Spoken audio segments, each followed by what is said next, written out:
some more writerly tidbits for your use and abuse. Character creation. I love characters. Great fondness for characters. In fact, when I write stories, I'm always amused that because again, I already articulated that I don't outline. I'm a pantser, and so as a result, when you're writing a story, it can go in unexpected places, and often characters will jump and do those things. They will do unexpected things, which creates interesting flows into a story. And in terms of character creation, the one thing anyone who knows a writer should understand and appreciate is that we're always watching. Like, we are observing everything and everybody, and we're just taking it all in. It might be a moment. People have a conversation on the street.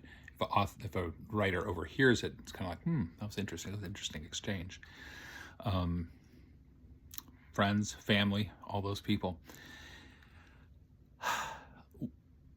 There's obviously the disclaimer in any story, any resemblance to people, living or dead, is purely coincidental. So that's our disclaimer. But I will say that people provide a lot of good raw material for character creation. And any number of people that can form great templates for characters. And what you have to do, the ethical thing to do as a writer, is to make enough differences that it's not a one-to-one correlation. Hemingway did this all the time. He absolutely created characters from people that he knew, and some of the people he didn't really disguise it that much, and so some of those people were like, "Hey, do I really cry that much?" And he's like, "Yeah, you kind of do." Now, for me, I can think back on various books that I've written, and I know all of the source material, the little seedlings that I might have pulled to then create a character, and it's just useful because as templates go, people are people, and you want a character that's more realistic. You can pull from living people that and the key is, again, to make them different enough that people don't immediately go, "Oh." Now, I think in the course of all the things that I've written, I think people who know me well enough might go, "Hey, did you kind of base that character off of me?" And I'd be like, "Yeah, you were some inspiration for that."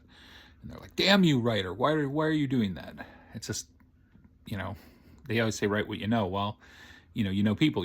People that are great seedlings for. And I'm not calling people seedlings. I'm just saying that from a writer perspective, that is a really useful template through which to pull, to build something. Now, you can absolutely build characters out of whole cloth. 100%, I do that too. But I'd be lying if I didn't say that there are certain inspirational little bits. If you're lucky enough to know somebody who's interesting enough to be a character, you can definitely use some of that raw material to create an interesting character. So, whether that's a shortcut, again, like I said, Hemingway did it, and or honestly, some people hate Hemingway, but I respect his work, and you can get interesting things because the thing we do in the writer dance is always, well, what if this, what if this, what if that, and taking kind of that core of something, of what your own observations of a person, and kind of extrapolate that and put that into a world that you've created, into a story that you've created. It's definitely worthwhile. I put myself in stories. Again, people who know me, they'll be like, "Oh, that's such a you character."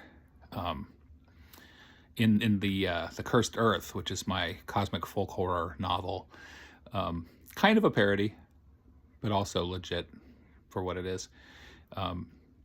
There's a character in there named Fun Gus, the laughing clown. Absolutely, that's like absolutely me. If I were a monstrous clown, there it is. So I think there's again, I'm always for kind of organic development in a story, and using those, that's wide array of people that for, you know, springboards for character development. It's really good. It's useful. It creates interesting characters. And as long as you do it enough, so there's not like a one-to-one correlation for people where they go, "Ha, that's me." I think there's room for that.